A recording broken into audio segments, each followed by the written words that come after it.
Hello and welcome to the YugabyteDB demo on setting up row-level geo-partitioning.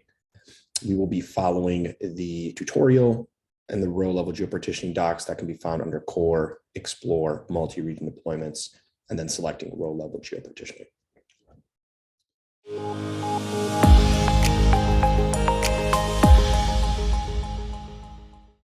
To start, we already went ahead and created our cluster. As you can see here, the cluster has 3 total nodes. One node is in the east coast of the US. The other one is within EU Frankfurt, and then another one in Asia, Mumbai. So let's go ahead and get access into our database. I've already gone ahead and did that using the YSQL shell. So the first thing we're going to have to do is we're going to have to go ahead and create our parent table. This is our table where our main schema for what we are looking to do. So if you take a look there, it's going to go ahead and create. Now let's go ahead and make sure this looks as we expect. There we go. Right. So we have a user ID column, we have an account ID column, geo-partition, account type, et cetera, partitioning by geo-partition. So really what we're looking to do here is, hey, every time a value or a row is inserted, we want to take a look at the geo-partition value. Depending on what its geo is, we want to pin that data into a particular region within the row. So a couple things that we need to do now, right? In order to be able to actually pin data, first thing we have to do is we create what we refer to as a table space. By default, we have 2 table spaces already running. But what we're going to do is we're going to go ahead and create a table space for each region. So this first one is going to be in US East 1. Since I only have one region, I'm going to have one replica. I'm sorry, not one region, but one node within each region. I'm going to have one replica within each, right? Obviously, if you had a 9-node cluster with 3 nodes in each region, that would look a little bit different. But I'm going to go ahead and run this exact same command and create 3 table spaces. First one was in US East 1. Next one's going to be in AP South 1. Last one will be in EU Central 1. As you can tell, that correlates directly to the, so just kind of see here, AP South 1, EU Central 1, US East 1, that correlates directly to where our nodes are running today.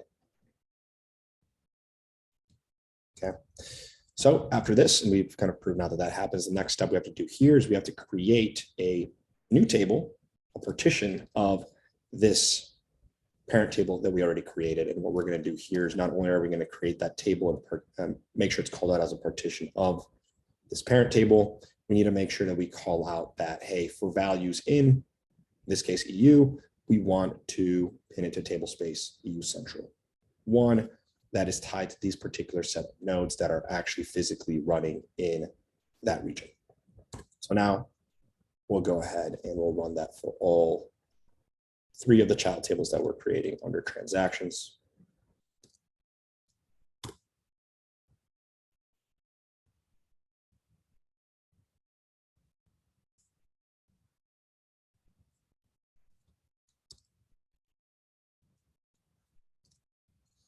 Last one.